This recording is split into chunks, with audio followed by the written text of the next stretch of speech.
Bonsoir, bienvenue sur TV Futur. Voici les titres de ce jeudi 24 février 2095. Incroyable, autrefois joyau de la Côte d'Azur et parfois même victime du surtourisme, le village de Sanary-sur-Mer, dans le Var, comme la plupart des villes du littoral méditerranéen, s'est vidé de ses habitants. Dans un contexte de changement climatique, le climat, autrefois réputé pour sa douceur de vivre, est devenu invivable. Nous avons le maire de cette ville en direct. Il est retourné sur les lieux 2 ans après l'exode massif en Islande, pays qui a bien voulu accueillir ces migrants climatiques. Aujourd'hui, il se demande comment permettre à ses habitants de garder la mémoire, la culture et les droits qu'ils ont sur leur territoire disparus. Bonjour, je suis le maire de cette ville fantôme. Nous nous sommes battus longtemps pour pouvoir y rester. Les travaux de surélévation du port et du renforcement des digues n'ont pas suffi. La végétalisation n'a pas permis d'atténuer les effets des canicules. L'exode a été une décision difficile mais vitale. Aujourd'hui, comme ce qu'il y a été fait aux îles des Tuvalu, disparues depuis 2050, nous avons réalisé une réplique virtuelle de notre village pour préserver ses paysages, sa culture et les droits des citoyens pour les générations futures. Merci, nous avons la chance d'avoir sur notre plateau Madame Lélias, éminente scientifique ayant participé aux différents rapports du GIEC+. Bonjour Madame, pouvez-vous nous rappeler quelle a été l'évolution du climat à Sanary et quelles en ont été les conséquences?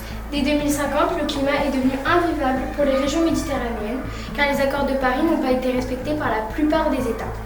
À Sanary, le nombre de nuits tropicales est passé de 32 à 84 en moyenne chaque été.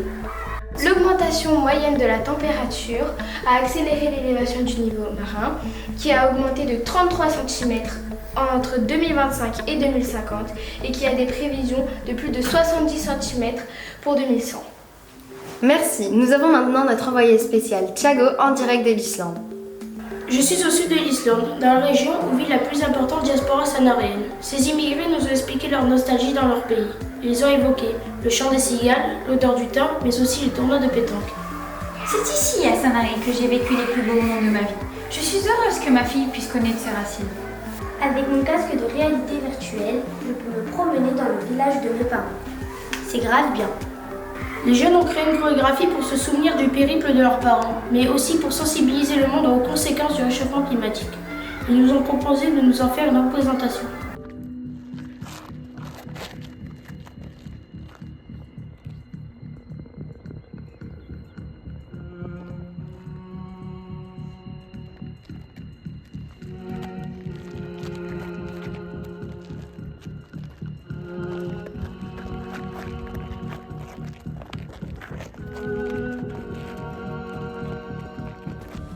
Bravo pour cette initiative. Les Sanariens mettent tout en place pour conserver la mémoire de leur territoire perdu.